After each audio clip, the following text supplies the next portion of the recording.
مگر ہمایوں کے بھائی مرزا ہندال نے ہمایوں کی اس تجویز پر اعتراض کیا اور یہ مشورہ دیا کہ ان بیگمات کو وہ لاہور تک صحیح سلامت پہنچانے کا بیڑا اٹھاتا ہے۔ کچھ روز آگرہ میں قیام کرنے کے بعد ہمایوں آگرے کو اپنی قسمت پر چھوڑ کر چل پڑا اور 22 میل جنوب میں جا کر فتح پور سیکری میں مقیم ہوا۔ یہ مغلوں کے ہندوستان سے ہجرت کرنے کا آغاز تھا۔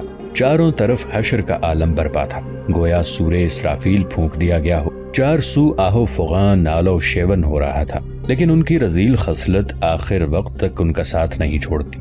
ہمایوں کے اپنے ہمراہیوں میں بھی ابھی غداری کا خیال موجود تھا۔ فتح پور سیکری میں کسی گمنام شخص نے ہمایوں پر تیر کا ایک وار کیا۔ ہمایوں تو بچ گیا پر اس کا ایک ساتھی زخمی ہو گیا۔ اپنے ساتھیوں کے ساتھ ہمایوں نے فتح پور سیکری میں ایک روز قیام کیا، پھر وہ موجودہ بھرت پور کے شمالی حصے میں کاما نام کے پہاڑی سنسان علاقے میں سے گزرتا ہوا ریواڑی پہنچ گیا۔ دوسری جانب شیرشاہ سوری کی بھی عجیب و غریب حالت تھی۔ شیرشاہ سوری کے خواب و خیال سے باہر بے شمار دولت اور مال غنیمت اس کے ہاتھ لگا۔ فقط ایک ہی جھٹکے سے اس کو اتنے ہاتھی، گھوڑے اور توپیں مل گئیں کہ ہندوستان کی فتح کے لیے اس کو آلات حرب کی کمی نہ رہی۔ چنگیز خانی مغلوں کی طرح سروں کا ایک مینار بنا کر اس نے اپنی فتح کا جشن نہیں منایا، بلکہ لڑائی کے بعد اس نے فتح دینے والے خدائے بزرگ و برتر کی خدمت میں اپنی فتح کا شکریہ ادا کیا۔ جنگ کے دوسرے روز شیرشاہ سوری نے اپنے لشکر کے ساتھ گنگا کو پار کیا اور اس نے قنوج میں قیام کیا۔ قنوج سے شیرشاہ نے اپنے سالار برہم جیت کو اپنے ایک لشکر دے کر بھیجا تاکہ وہ میدان جنگ سے بھاگنے والے ہمایوں کا تعاقب کرے۔ اپنے لشکر کا ایک اور حصہ اپنے ایک سالار ناصر خان کی سرکردگی میں شیرشاہ سوری نے دیا اور اسے سنبھل اور مراد آباد کی طرف روانہ کیا تاکہ وہ ان شہروں پر حملہ آور ہو کر ان پر قبضہ کر لے۔ خود شیرشاہ سوری آگرہ کی طرف روانہ ہوا۔ ہمایوں اپنے بچے کچھ لشکر کے ساتھ ایک روز قبل ہی میدان جنگ سے آگرہ کی طرف بھاگ گیا تھا، اس لیے شیرشاہ سوری کے تعاقبی دستوں کا سامنا کہیں بھی اسے نہ ہوا۔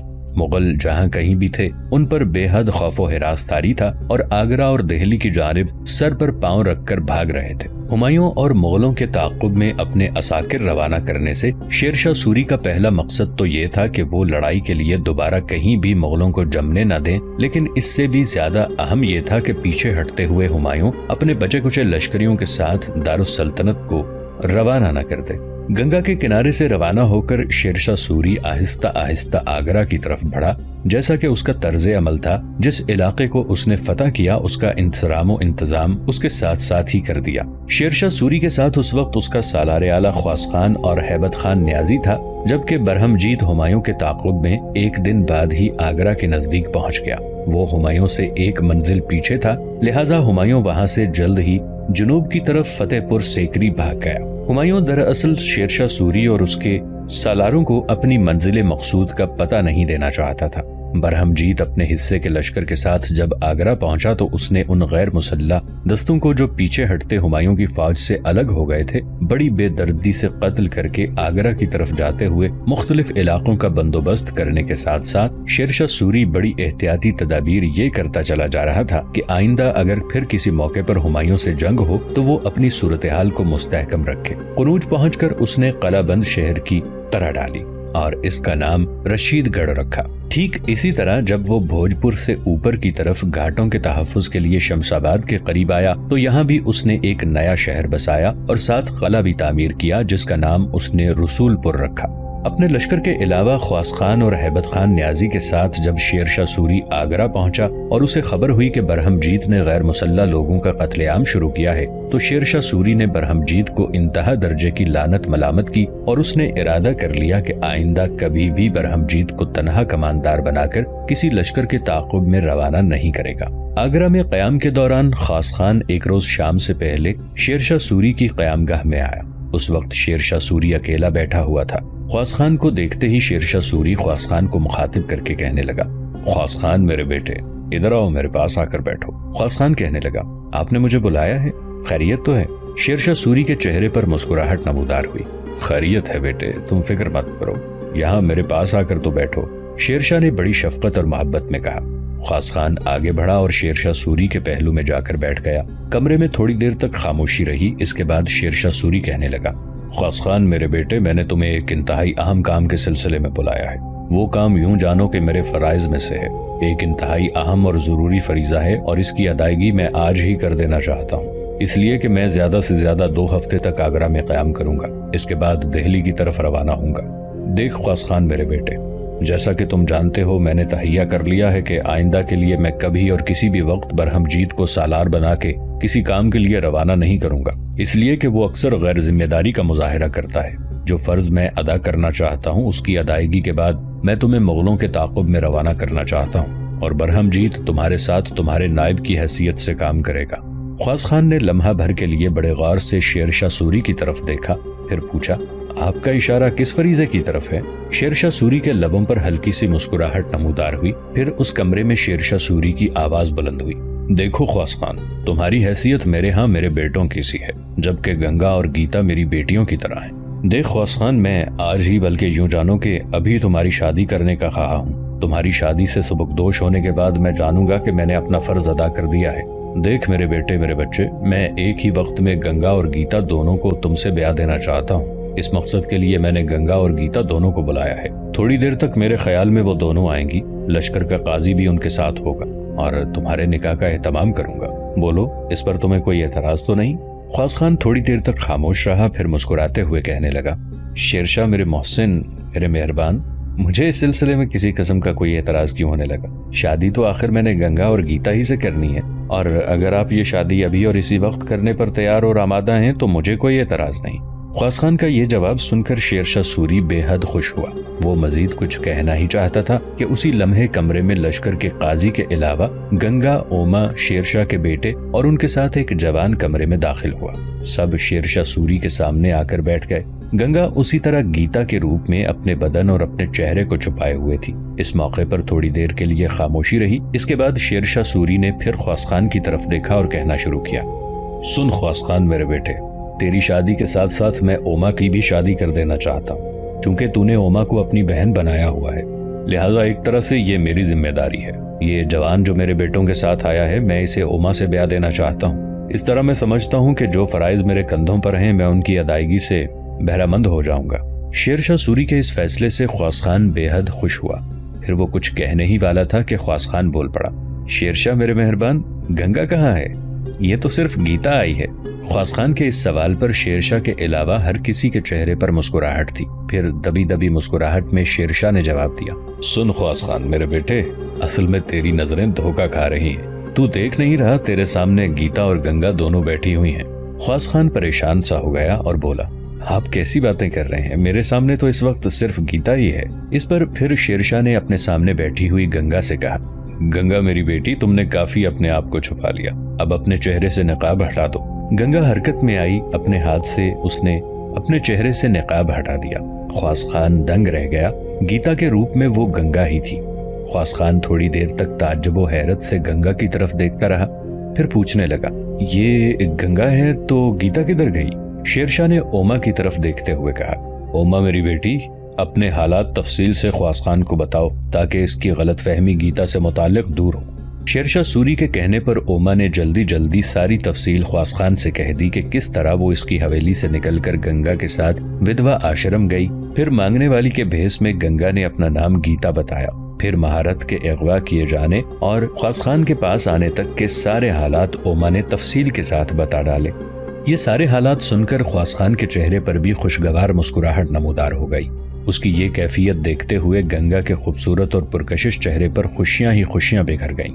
پھر اسی کمرے میں سب کی موجودگی میں خواص خان اور گنگا کو رشتہ ازدواج میں پرو دیا گیا، جبکہ اوما کی بھی اسی وقت شادی کر دی گئی۔ لشکرگاہ میں نیرمل اپنے خیمے میں اکیلی بیٹھی ہوئی تھی کہ ایک لڑکی وہاں خیمے میں داخل ہوئی۔ آنے والی وہ لڑکی نو عمر نوخیز ہونے کے ساتھ ساتھ اجلے کمل، پھولوں جیسی شوخ، وصل کے خواب، چاندنی کی پریوں جیسی شاداب، بچوں کے قہقہوں اور جوان صبح اور حسین شام جیسی پرکشش تھی۔ خیمے میں نیرمل نے جب اس کو دیکھا تو نیرمل فوراً اسے دیکھتے ہوئے اپنی جگہ پر اٹھ کھڑی ہوئی۔ وہ لڑکی قریب آئی اور نیرمل کو مخاطب کر کے پوچھا کہ نیرمل، کیا تو نے مجھے پہچانا؟ نیرمل کے چہرے پر اس موقع پر خوشگوار سی مسکراہٹ نمودار ہوئی۔ پھر وہ کہنے لگی کہ ہاں، میں نے تمہیں پہچان لیا ہے، تم مہارت کے ساتھی اور عزیز پالاموں کی بہن کملاوتی ہو۔ آؤ میرے قریب بیٹھو، میں تمہیں اپنے خیمے میں خوش آمدید کہتی ہوں۔ وہ لڑکی جس کا نام نیرمل نے کملاوتی بتایا تھا آگے بڑھی۔ نیرمل نے اسے اپنے پاس بٹھایا اور خود بھی بیٹھ گئی۔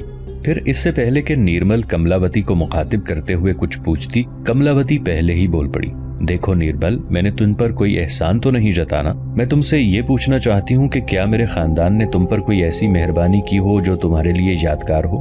اس پر نیرمل نے تھوڑی دیر کے لیے غور سے کملاوتی کی طرف دیکھا، پھر کہنے لگی، سن کملاوتی، میں تیرے خاندان کی واقعی ممنون ہوں۔ جس وقت مجھے اغوا کر کے مہارت کے مسکن میں لایا گیا تھا، اس موقع پر میری عزت، میری عصمت کو وہاں یقیناً پامال کر دیا جاتا، لیکن تیری ماں اس وقت آڑے آئی اور اس نے ایک باندی کی حیثیت سے مجھے اپنے پاس رکھ لیا۔ اس کے ایسا کرنے پر مہارت کے مسکن میں میری عزت آبرو لاج محفوظ رہی۔ اس لیے کملاوتی، میں تیرے خاندان کی بڑی ممنون اور احسان مند ہوں۔ نیرمل کی اس گفتگو سے کملاوتی کے چہرے پر دل پسند مسکراہٹ نمودار ہوئی۔ تھوڑی دیر تک وہ کچھ سوچتی رہی، پھر اس نے گفتگو کا آغاز یوں کیا کہ سن نیرمل، میں بڑی مشکل سے تمہیں تلاش کرتے ہوئے یہاں پہنچی ہوں، اور مجھے تمہیں خیمے میں تنہا دیکھنے کا لمحہ بھی بڑے صبر اور کرب کے بعد نصیب ہوا ہے۔ اس وقت شیرشاہ سوری کی قیام گاہ میں خواص خان اور گنگا کی شادی کا اہتمام ہے۔ میں اس موقع سے فائدہ اٹھا کر تمہارے پاس چلی آئی ہوں، اس لیے کہ جس موضوع پر میں تم سے گفتگو کرنا چاہتی ہوں وہ تنہائی کا طلبگار ہے۔ دیکھ نیرمل، اگر میں تم سے کچھ کہوں تو وہ کام کیا تو کر گزرے گی؟ نیرمل کہنے لگی کہ دیکھ کملاوتی، میں آخری حدود تک تیرا کام کرنے کی کوشش کروں گی، اس لیے کہ بہرحال تیرے خاندان کے مجھ پر بے حد احسانات ہیں، میں انکار نہیں کروں گی۔ کہو تم مجھ سے کیا کام لینا چاہتی ہو؟ کچھ کہنے سے پہلے کملاوتی نے سوچا، پھر خیمے میں اس کی آواز سنائی دی کہ دیکھو نیرمل، تمہیں یاد ہوگا کہ بنگال میں میرے بھائی پالامو نے پرتگالیوں کے ساتھ ایک متحدہ لشکر تیار کیا تھا۔ وہ اپنے عزیز مہارت کا انتقام لینا چاہتا تھا اور شیرشاہ سوری کو شکست دینے کے درپے تھا۔ شیرشاہ سوری نے اس کے مقابلے میں خواص خان کو بھیجا۔ میرے بھائی پالامو کی بدقسمتی کے خواص خان نے اس متحدہ لشکر کو شکست دے کے اس کے ہر سپاہی کو قتل کر دیا اور میرے بھائی کو خود خواص خان نے اپنے ہاتھوں سے کاٹا۔ سن نیرمل، میں خواص خان سے اپنے بھائی کا انتقام لینا چاہتی ہوں، اس سلسلے میں کیا تم میرا ساتھ دو گی؟ نیرمل کچھ دیر خاموش رہ کر سوچتی رہی، پھر پوچھا کہ کیسا ساتھ؟ کملاوتی نے اسے کہا کہ دیکھو نیرمل، اس خواص خان نے میرے بھائی پالامو کے علاوہ مہارت کو بھی قتل کیا ہے۔ میں ان دونوں کا انتقام خواص خان سے لینا چاہتی ہوں اور اس کو قتل کرنا چاہتی ہوں۔ شیرشاہ سوری کے لشکر تک میرے ساتھ 2 محافظ آئے تھے، انہیں میں نے واپس بھجوا دیا ہے۔ مجھے تم پر بھروسہ تھا کہ تم انکار نہیں کرو گی۔ دیکھو، میں چاہتی ہوں کہ میں لشکر ہی میں تمہارے ساتھ قیام کروں، آہستہ آہستہ خواص خان کا قرب حاصل کرنے کی کوشش کروں، اسے اپنی محبت کے چنگل میں پھنساؤں، اور جب میں ایسا کرنے میں کامیاب ہو جاؤں تو پھر میں موقع جان کر اسے قتل کر کے یہاں سے بھاگ جاؤں۔ سن نیرمل، کیا اس کام کے سلسلے میں تم میرا ساتھ دو گی؟ میں چاہتی ہوں کہ تمہارے خیمے میں قیام کروں۔ شادی کے بعد گنگا خواص خان کے خیمے میں منتقل ہو جائے گی۔ تمہاری دوسری ساتھی اوما کی بھی شادی ہو چکی ہے، وہ بھی اپنے خیمے میں منتقل ہو جائے گی۔ تم اکیلی رہ جاؤ گی، لہٰذا میں چاہتی ہوں کہ میں تمہارے ساتھ رہوں، اور یہ کہ جب کبھی بھی شیرشاہ اپنے لشکر کو لے کر ادھر ادھر جائے تو تم بھی اس کے ہمراہ جاؤ اور میں بھی تمہارے ساتھ خیمے میں رہوں۔ اس طرح میں آہستہ آہستہ خواص خان پر اپنے حسن کے ڈورے ڈالوں گی، اور جب میں اس میں کامیاب ہو جاؤں گی تو اسے قتل کر کے یہاں سے فرار ہو جاؤں گی۔ اب بولو، تمہارا کیا جواب ہے؟ کملاوتی جب خاموش ہوئی تو نیرمل سر جھکا کر کچھ دیر سوچتی رہی، پھر کملاوتی کی طرف دیکھا اور کہنا شروع کیا کہ سن کملاوتی میری بیٹی، کیا ایسا ممکن نہیں کہ کوئی آخری فیصلہ کرنے سے پہلے تم مجھے کم از کم کچھ دنوں کی مہلت دو تاکہ میں سوچ سکوں؟ اگر میں تمہارا کام کرنے پر رضامند ہو گئی تو پوری طرح تمہارا ساتھ دوں گی، اور اگر میں اپنے آپ کو تیار نہ کر سکی تو صاف جواب دے دوں گی کہ یہ کام میرے بس کا نہیں ہے۔ اس پر کملاوتی نے اس سے پوچھا کہ اس کے دوران میں کہاں رہوں گی؟ مجھے بڑی شدت سے تمہارے جواب کا انتظار رہے گا۔ نیرمل نے کہا کہ تمہیں فکر مند ہونے کی ضرورت نہیں، تم یہیں میرے خیمے میں قیام کرو، میں تمہاری ہر ضرورت کا خیال رکھوں گی، تمہارے لباس اور تمہارے کھانے کا بہترین انتظام اہتمام کروں گی، اور جب گنگا یا خواص خان نے مجھ سے پوچھا تو میں تمہارے متعلق یہ بتا دوں گی کہ تم میرے ایک عزیز کی بیٹی ہو اور مجھ سے ملنے آئی ہو، اور کچھ عرصہ میرے پاس ہی رہو گی۔ کہو کیسا ہے؟